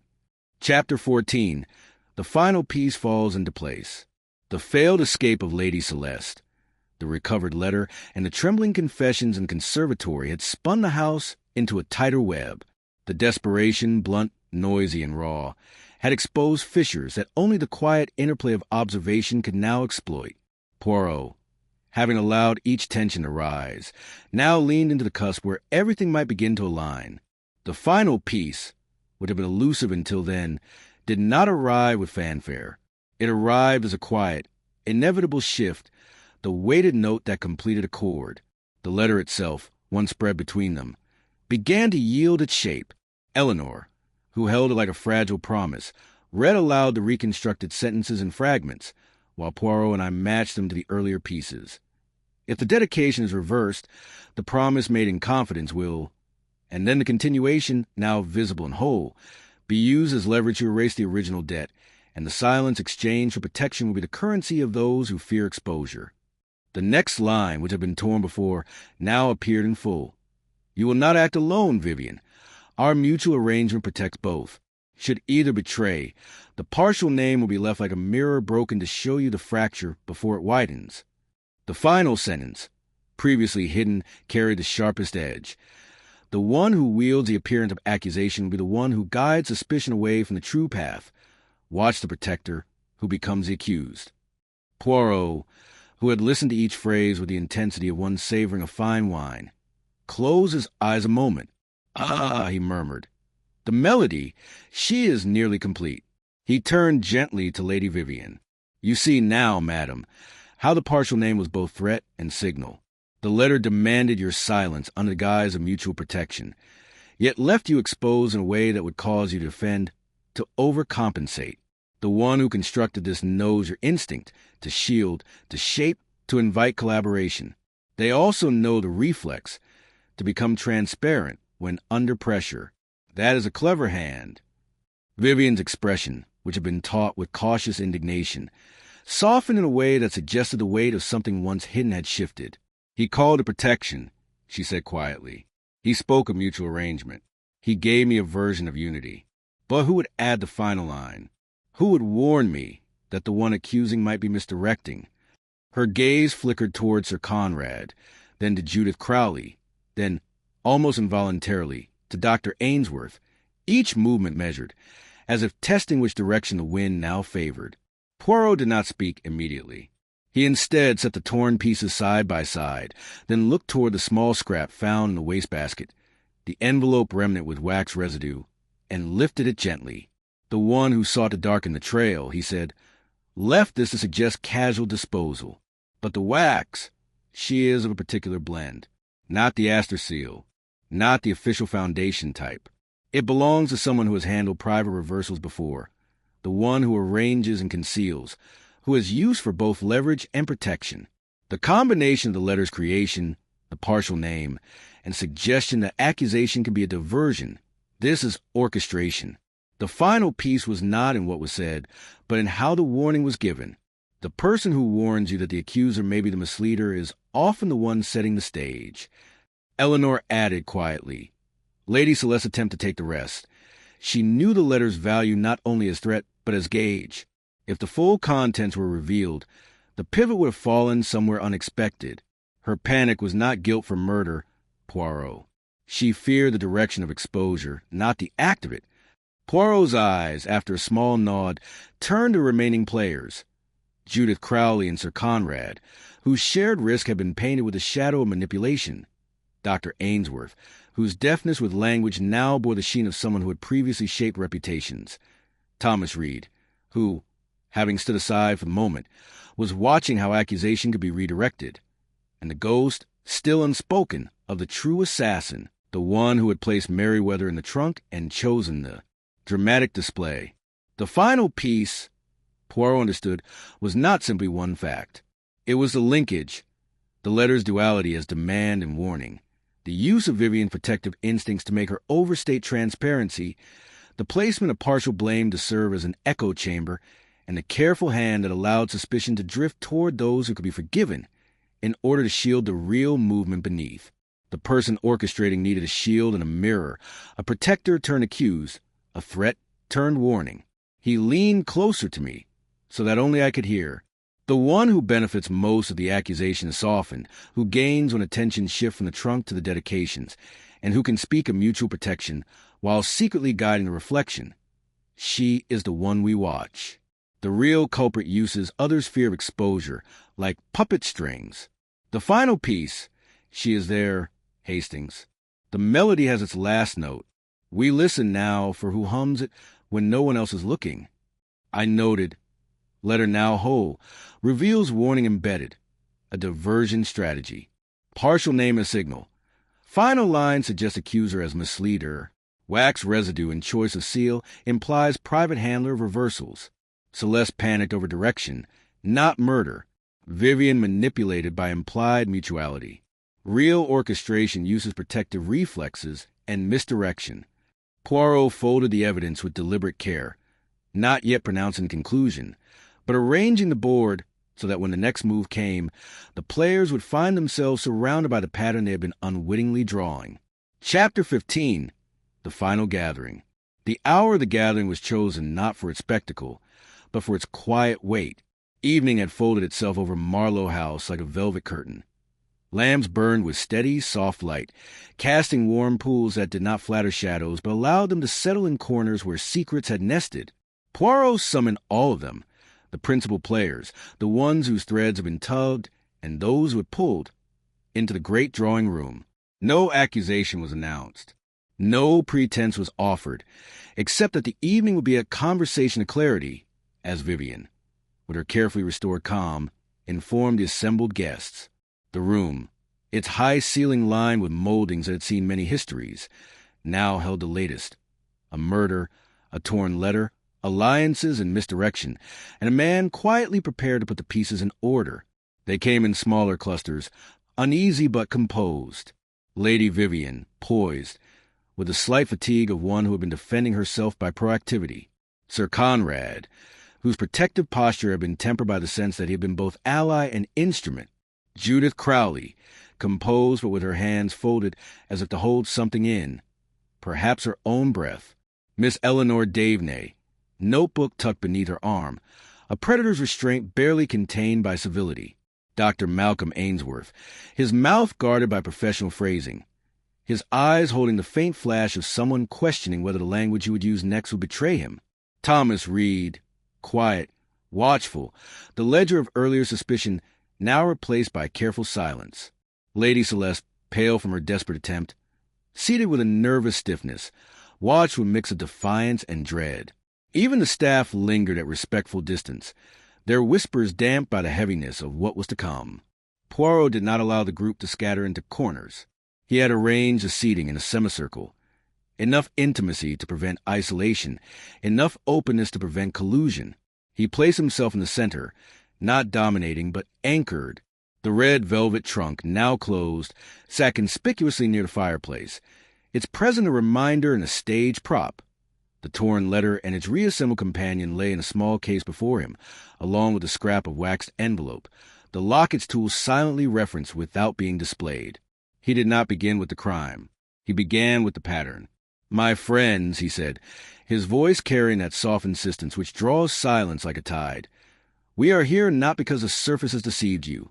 No, we are here because the surface has told a story, and behind it, the music has been played. Tonight, we will listen to music, note by note, and then see who has been conducting with invisible hands." He paused just long enough for small sounds, the tick of a distant clock, the faint rustle of a silk skirt, to confirm that attention was universal. "We have a body," place a spectacle. "We have a letter, torn and mended, spoken to in threats and warnings. We have those who protect, those who accuse, those who hide behind mutual arrangements, and those who wish to appear transparent while guiding the reflection of guilt elsewhere." He turned first toward Judith Crowley. "Madam, you have spoken of shared risk. You have also warned of fractures. You were in the middle, and yet it was not you alone who held the knife or the thread." He then swept gently across to Lady Vivian. "You were named, and you were signaled. The partial name was left like a broken mirror, an offer of reflection and distortion. You were asked to protect, to be complicit in mutuality, and yet given a warning. You responded by making your own light too bright, perhaps to obscure the shadow cast by another." Sir Conrad's eyes flickered. Poirot did not spare him the look. "You have spoken of protection and control. You arranged contingency with Mrs. Crowley. Did you know, at that moment, that the same conversations might be used as leverage? The one who shares risk often holds the shape of the other's guilt." He shifted then, smoothing nothing, to Miss Davenay. "You record, you dissect, you influence. You were given a partial narrative and pressed it in ways that made others uncomfortable. You have been both instrument and observer. The question is, did you help shape the tension or merely map it?" Dr. Ainsworth, for his part, sat with faint unrest in his posture. Poirot's gaze rested on him like a warm light that made subtle cracks visible. "Language," you said, "is not a weapon unless made so." Yet the letter spoke of leverage, and the arrangement used terms that protected while threatening. You stood near the origin of phrasing. "My friend," did you shape the shield, or merely help wrap it? Thomas Reed, whose name had been raised early and then softened into a backdrop, had his steadiness tested by a simple question. "You saw movement in accounts," Poirot said, "and you feared collapse. Did you allow the first lead to become a comfort to others, so they would not see the subtle orchestration beneath? Or did you wait to see who would move next, trusting the pattern to reveal itself?" Finally, his eyes, small and unflinching, settled on Lady Celeste. "Madam, you attempted to take and hide. You panicked, not as a murderer might, but as someone who feared what the full truth would do. You preserved the letter, and in doing so, you brought the whole into light. That is important. You are not the architect of the deepest movement, but you are its unintended illuminator." They listened. Some bit back the defensiveness that rose like tide in their chests. Some adjusted in their seats, seeking to control their responses. Poirot had not accused. He had, instead, laid out the pieces as mirrors and gallery, and now prepared to show how the reflections fell, overlapping, diverging, and sometimes pointing not at the surface, but beneath it. He had assembled the suspects not to browbeat, but to let their own positions, crafted under pressure, misdirected, defended, and embellished, begin to contradict one another in the quiet that followed his speech. I wrote in the corner of my notebook, "Gathering done. Poirot framing pattern, not naming culprit. Each suspect sees themselves reflected. Protective reflexes primed. Celeste exposed as conduit, not creator. Vivian both signaled and defensive. Crowley's leverage revealed. Conrad's control questioned. Ainsworth's language as potential instrument. Reed's passivity probed. Daveney's influence noted." The room held its breath, not for the reveal, but for the moment when the last reflections would align, and the true picture, inevitable now, would be presented. Chapter 16, The Reveal. Poirot's silence had been a kind of pressure, a slow tightening that left no violent crack, but rather exposed the hidden fault lines by their own trembling. Now, With the room balanced on the edge of its own reflection, he leaned forward just enough to gather the last of the resonance. His voice, measured and deliberate, cut to the quiet as if drawing a fine line between each person and their self-produced story. "You have all been honest," he began, "in the ways you chose to be. Some told half-truths, some told truth rearranged, some spoke with the intent to protect, and some with the intent to steer.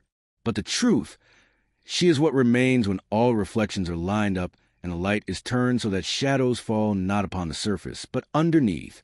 He paused, letting the weight of that gather. The person who constructed the great movement, the murder, the letter, the misdirection, knew very well how each of you would react to pressure. She used your instincts, the need to protect legacy, to shape perception, to appear transparent while hiding leverage. She made you dance around the obvious while the real hand moved unseen. He turned first to Judith Crowley, who sat with her fingers interlaced, the small tremor of earlier confrontation still beneath her composed exterior. "Madam," Poirot said softly, "you spoke of hedging, shared risk, and mutual protection. You feared fracture. You feared exposure. So you created a structure in which the fracture would appear to be a cautious realignment, and the exposure would be a warning master's aid. You fashioned the letter to bind, and yet to divert. You left the partial name, Vivian, not as a simple accusation, but as a signal to her protective instinct. You knew she would overcompensate, would flood the room with transparency, drawing attention to her own defense instead of looking behind it. You used Celeste to move the fragment, to control which half was seen. You instructed her, perhaps unwittingly, to keep the rest hidden. When the possibility of your arrangement collapsing grew, you escalated. Julian Merriweather threatened to reveal the manipulation of dedications, the reversing of names, and the shared liability with Sir Conrad. He knew too much. He had to be made spectacle, to appear as a relic of consequence, so that the real direction of guilt would twist away from you. Judith's eyes flickered briefly. Anger, then the practiced stillness of someone cornered. "You speak in riddles, Monsieur Poirot," she said, voice low. "What do you mean by you fashioned the letter?" "I only sought to protect what was already fragile." Poirot smiled, not unkindly, but with the small cruelty of certainty. "Ah, but you did more. The torn fragment. The cut made not with ordinary scissors, but with the little tool hidden in Lady Vivian's locket, was placed so that suspicion would curve toward her. You knew its secret, yes? You used it to make the partial name appear as if it were cut by her hand, or by one intimate to her habits. You took care to soften the fingerprint on Merriweather's papers, placing it so that it seemed authentic, but dulling its center, that it might look like hesitation rather than design. That hesitance, that careful misdirection, is the signature of someone who constructs guilt as performance. You needed a diversion. You needed protector to look guilty, while the true movement proceeded elsewhere. Sir Conrad's face, which had been taut with restrained indignation, registered a flicker of understanding, then quick self-defense. "You accuse her," he said sharply, "because you need a scapegoat for the general confusion. We had arrangements." "Yes, but murder." Poirot cut him gently. "You had shared risk, Sir Conrad. You and Madame Crowley spoke a contingency. That was the soil in which the arrangement grew. But the act of making Merriweather a spectacle, placing him in a red velvet trunk, required someone who understood drama, who wished the world's eyes upon one thing while the real turning occurred in quieter places. That Madame Crowley was your design." He turned slightly to me. "Hastings, do you remember how the true clue appeared? The softened fingerprint that sought to look like a man's natural impression. The tools used to implicate another, the duality in the letter, warning and threat in the same breath. It was the work of a mind used to balancing public perception and private leverage." Judith's composure cracked, just enough. "You have no proof," she said, and the statement, provoked by proximity to collapse, carried both defiance and the tremor of someone feeling the ground slip. Poirot did not accelerate. "Proof, she will come," he said, "and it is in what you feared most. Exposure. You sent Lady Celeste, yes? She was to retrieve the rest of the letter, if it seemed the partial would do damage. She failed, because Miss Davenay intervened. That failure forced you up the stakes. Julian Merriweather became inconvenient. You knew his habits. You knew he would be viewed as spectacle if placed with drama. The red velvet trunk was chosen because it is both container and stage, hiding and displaying. You caused the corpse to be both seen and misread. The pressure fell on Mr. Reed, because you needed the first false lead to hold respectable eyes while your true maneuvering went on. Judith's eyes darted, searching the room, landing briefly on Lady Vivian, then on Sir Conrad, then on Dr. Ainsworth.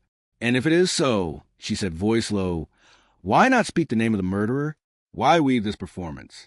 Why not simply ensure he is silenced and be done?" Poirot's gaze softened the tiniest degree. "Because, madam, in your world, appearance must be shaped. The murder was not enough. The narrative had to bend, so that even after the act, those who might follow would not see the hand that guided their gaze. The culprit uses others' instincts to conceal, to mislead, to provide the mirror that shows a fracture where there is none, keeping the real crack hidden until it is too late to repair. You are that hand." Judith's shoulders drooped slightly. She did not speak. The others, who had been following, some with denial, some with dawning realization, now sat in the silence of being implicated by structure rather than accusation. Lady Vivian's expression had shifted. The overcompensation, the transparency, those had been bait. Dr. Ainsworth's eyes, sharp now, tracked the contours of the misdirection, understanding what language had done in shaping protection and threat. Thomas Reed, quiet but alert, saw how the earlier lead had been used as cover, and Miss Davenay, whose probing had unearthed the letter, watched as the orchestration finally took its public form. Poirot gave a small nod, then, as if to give her a last chance in the old gentlemanly fashion, he said quietly, "Madam Crowley, you may explain fully now, or you may remain silent and watch as the pattern itself is your confession." She exhaled, slowly, the breath of someone who had held her own breath too long. I did not kill him," she said, almost a whisper, "but I arranged the staging. I thought the spectacle would protect us by directing the world's eyes where I wanted them. The reversal, the letter, the implication. It was to keep the others from thinking too deeply, to provide a pivot. I did not intend for him to be displayed like that. He was to be contained. The rest was to be negotiation. I had no wish for blood." Poirot's lips curved, not in triumph, but in the quiet satisfaction of a puzzle resolved. "Very well," he said. "We now have the truth of the movement. The remainder, the arrangement with Sir Conrad, the involvement of the letter, the misuse of Lady Vivian's reflex, will be made known. Justice will consider motive, action, and intention. The spectating world will see the surface. We have seen beneath." Chapter 17, Outcome and Justice. The confession from Mrs. Judith Crowley had cracked the largest, most visible piece of the structure, yet the core, the murder itself, still waited behind a thinner veil. The arrangement, the staging, the diversion had all been laid bare, but the question of the true hand that ended Julian Merryweather's life remained. Poirot, having allowed the pattern to show itself, now pressed gently, with the precision of a surgeon, to extract the final truth. He began by returning calmly to what had been observed and not yet reconciled. The faint welt at the side of Merryweather's neck, the absence of struggle, the soft theatricality of the trunk, the way the body had been placed like a warning, and the knowledge that Merryweather had been ready to expose manipulation in the dedications, manipulation that implicated indirectly a medical project tied to Dr. Malcolm Ainsworth. The letter had been a bargaining chip. Its dual threat and warning had been directed in such a way as to ensnare protective instincts. But the lethal act required a knowledge of the body, the ability to make death appear quiet, delayed, almost natural. That knowledge, and the tendency for language to shift guilt, had both centered on Dr. Ainsworth. He gathered them again, smaller now, Vivian, Sir Conrad, Mrs. Crowley, Miss Davenay, Thomas Reed, Lady Celeste, and the doctor. The room had that taut stillness that follows a gathering storm, where even the smallest sound could not help but echo. Poirot's voice was soft, but each word landed. "We have seen the pattern of diversion," he began, "and we have seen how the spectacle was created. Now we see the motive and the method of the man who cut the thread of life. Monsieur Merryweather had learned, in fragments, of a certain arrangement, an arrangement that would have exposed a venture behind the gallery's philanthropic facade, a medical wing whose progress was underpinned by experiments mired in ethical flexibility and funding channels disguised by reverse dedications. He would have pulled back his support, and in so doing, dragged into light the fact that the language of remedy had been softened to ensure compliance, that leverage had been wielded under the guise of philanthropy. The one who stood to lose far more than reputation was a physician whose influence depended upon secrecy wrapped in noble phrasing. Dr. Ainsworth's composure, which had been guarded, began to thin. He opened his mouth, then closed it, as if deciding which of the many facades to present. Poirot continued, "You, doctor, counsel that perception must be shaped kindly, that the language could protect. Yet when Merryweather's intention to expose a reversal and to sanction the uncovering of your methods grew clear, you acted. You did not strike with heralded violence. You used the tools of your trade. You applied a narrow pressure, a garrote-like method, subtle, leaving a small mark consistent with delayed constriction. You used your knowledge to simulate no obvious struggle, knowing the body placed in a red velvet trunk would serve as spectacle and misdirection. Then you allowed the accusation toward the treasurer to breathe, and the letter's structure, crafted by Crowley with your indirect blessing, was a diversion that gave you time to control the narrative." He turned with a small pivot to Mrs. Crowley. "You provided the stage. He provided the silence beneath it." Ainsworth's denial broke like brittle glass. He was going to ruin everything. He snapped, voice sharp. He threatened. If he went public, the foundation would crumble, the wing would be exposed, and my research, my work, would be pilloried. I did not mean to make it so dramatic. He had to be stopped before he spoke. I only intended to frighten him, to make him understand the danger of exposing the whole. He collapsed. I did what I could to make it seem natural. The staging, Crowley brought that to me. I did not kill him in cold blood. I only wanted him to be quiet, to reconsider. His hands trembled slightly, the first visible crack of a man whose control had slipped. Poirot's little eyes did not rush. "Mon Dieu, doctor." The intention to frighten, when backed by knowledge of the body and the ability to wield death as if it were a suggestion. This is not the same as mere protection. He did not reconsider. He died. The manner of death subtle, such that the mark is faint yet present, indicates applied knowledge of circulation, a pressure until the mind falters, no sign of violent struggle, placed in the trunk with gesture, so that he becomes relic. You acted. You conspired in the narrative. The final piece is that you expected the diversion to shelter you, and you underestimated the little gray cells that watch the spaces between. Lady Vivian, whose overcompensation had been a mirror to misdirection, now stared at Ainsworth with a mix of betrayed association and cold realization. Sir Conrad's fingers curled in his lap, the shared wrist with Judith now exposed as enabling manipulation toward a more fatal end. Judith, pale but steady, had a look that suggested she felt the gravity of her own hand in the chain, yet also the distinction between arrangement and execution. Miss Davenay, having unearthed the letter in the attempt to hide it, observed the doctor as one notes the moment a mask slips. Thomas Reed, quiet but present, watched not just the weight of accusation fall, but the ripple of responsibility spreading. Poirot folded his hands slowly. "Justice," he said, "cannot be simplistic. There is the murder. Dr. Ainsworth will be taken into custody for the death of Mr. Merryweather. The staging, Mrs. Crowley, will face the consequences of conspiracy, for she arranged a misdirection and facilitated the diversion that allowed that death to be both spectacle and shield. Sir Conrad and Lady Vivian will be questioned for their roles in the mutual arrangements and the protection that shadowed manipulation. Lady Celeste's involvement, while evasive and panicked, will be seen as accessory to concealment, and Miss Daveney's influence, while instrumental in revealing the truth, remains that of the observer, though conditioned by how far she pushed narratives in public spaces. Mr. Reed's early suspicion was manipulated, and we shall ensure that his name is cleared from malice, though not from the lesson in vigilance. A quiet murmuring rose among the group, a soft rustle that was not argument but the settling of acknowledgment. Dr. Ainsworth, realizing the net had closed, sagged slightly in his chair.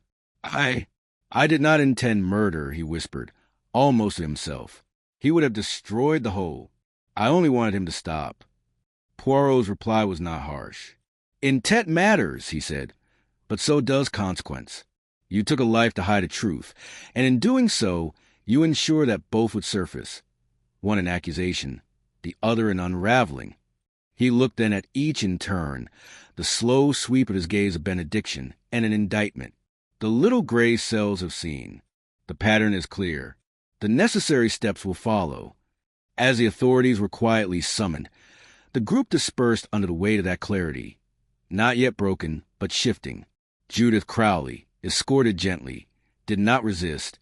She seemed to carry the knowledge of her own complicity as both penance and relic. Dr. Ainsworth, pale and quiet now, was led away, his eyes fixed on the space where Julian Merryweather had been displayed in death. The spectacle turned evidence.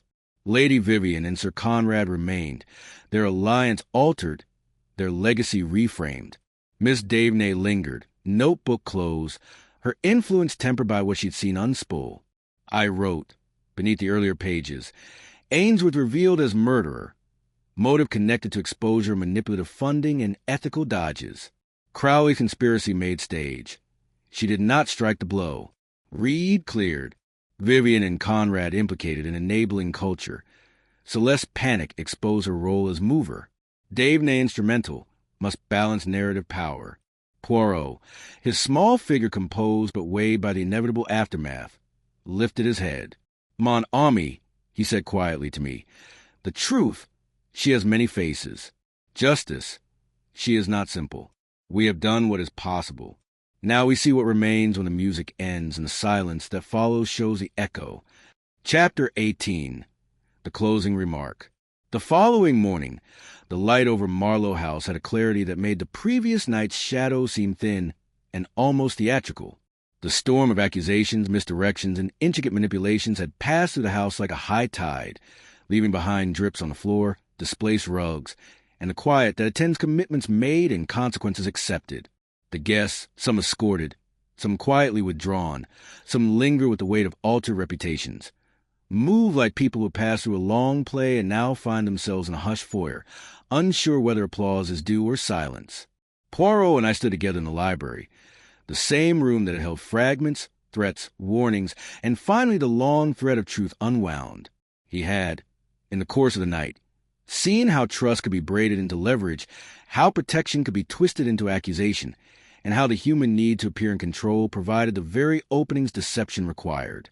He stood by the window, looking out at the clipped gardens, his hands folded, his little mustaches quivering the faintest degree in the quiet. Hastings, he said without turning, it is always the same. The mind of man, so pleased with its cleverness, thinks to hide behind the shape of virtue. Protection becomes cage. Transparency becomes performance, and the one who wishes to guide others uses their instincts as instruments. Madame Crowley, she crafted the stage. We, Dr. Ainsworth, he provided the silence that kills softly. The rest, those who walked near the truth, were caught by reflection and by their own reflexes. And the one who had been accused by the simplest glance was used as mirror, while the real line moved beneath. I nodded, thinking of the way Lady Vivian had overcompensated, how Sir Conrad's control had turned into complicity, and how Miss Daveney's curiosity had become the beam that finally lit the hidden seam. And the letter? I asked, the warning buried inside the threat, the way it gave her the chance to misstep, and yet showed her the direction without naming it outright. Poirot turned then, his small face animated with that quiet satisfaction that is never smug. Ah, the letter, he said. It is a jewel of cunning. One leaves a half-truth like a lantern. So the one you wish to examine looks there, and not where the real darkness is. The warning to watch the accuser. It is both mercy and trap. She, Madame Vivian, thought herself the protected. In truth, she was baited to shine, making the shadows deeper elsewhere. One must always remember, the one who warns you of danger is not always your friend. Sometimes the one who warns you also sets it. We descended to the drawing room, where the remaining few had gathered for the final moments before departure. Lady Vivian stood a little apart, her expression composed now, without the earlier theatrical transparency. She had been counseled, her involvement adjusted publicly to show remorse without collapse. Sir Conrad had left for the train, heading to London to manage the aftermath. His control had been recalibrated by quiet admissions. Judith Crowley was under informal detention, her future uncertain, her posture less defiant and more contemplative. Dr. Ainsworth, pale and hollow by his own rationalizations, was taken in with the official papers. His face, when it caught mine, showed the residue of a man who finally saw in the stillness the cause of his own constructed justifications. Miss Davenay, notebook closed but not nicked by satisfaction, lingered by the mantel. Lady Celeste was leaving with a quiet grace. Her panic softened into a wary calm. The unintended illuminator whose attempt to hide had instead revealed more than those who planned would have wished. Poirot gathered us, not for another disclosure, but for that small moment of reflection he always allowed before departing a case. "You see," he said, to no one in particular, "the affair is finished, not in the sense that all is clean, non. Men carry their choices like old clothes. They wear them, fold them, and sometimes mend them. Justice. She is not a blade in the story that cuts sharply and leaves nothing. She is a repairing stitch, slow, necessary, and sometimes painful. The one who killed did so because he feared the light. The one who staged did so because she feared collapse. The others, some by intention, some by instinct, helped the music to play. The little gray cells. They can forgive the human, perhaps, but the pattern must be seen." He paused, then, with his small, immaculate hands, drew from the inner pocket a tiny card, his calling card, always a statement of both simplicity and precision, and handed it to Miss Davenay with that peculiar combination of flattery and challenge. "Madam," he said, "you will write truthfully, yes? But remember, words can be mirrors in cages. Use them to illuminate, not to frame those who only stand under the light, because you place them there." She accepted it, a faint smile that held both gratitude and guarded calculation. I could not help but ask, as we stood to leave, "And the rest, Poirot? The others who are not here, what do you think they will carry away?" He tipped his head slightly, his gray eyes reflecting the sun on the trimmed hedges. "They will carry their choices. Lady Vivian will seek to rebuild a legacy she almost lost. She will be more cautious, and perhaps kinder in small, hidden ways. Sir Conrad will learn that control, without examination, becomes chain. Mrs. Crowley, she will have time to think on the design of her stage. Dr. Ainsworth, he will hear the silence, and it will be louder than any accusation. Miss Davenay, she will have power and the responsibility of its direction. The house will keep its memory, and the red velvet trunk will be, in time, covered with another set of draperies. The affair will fade from conversation, yes, but not from the little gray cells of those who were touched." He looked at me briefly, that small glint of irony in his gaze. "And you, mon ami, will write it. You will give it shape so that others may see the pattern, and perhaps learn not to mistake spectacle for truth." As we stepped into the sharp morning, the sea beyond the cliffs glimmered, indifferent yet eternal. Poirot adjusted his tie, his posture as always precise, then with a small bow of his head, not to me, but to the whole affair, began his departure. "The case is closed," he said softly, "but the study of men she continues. Always, Hastings, always."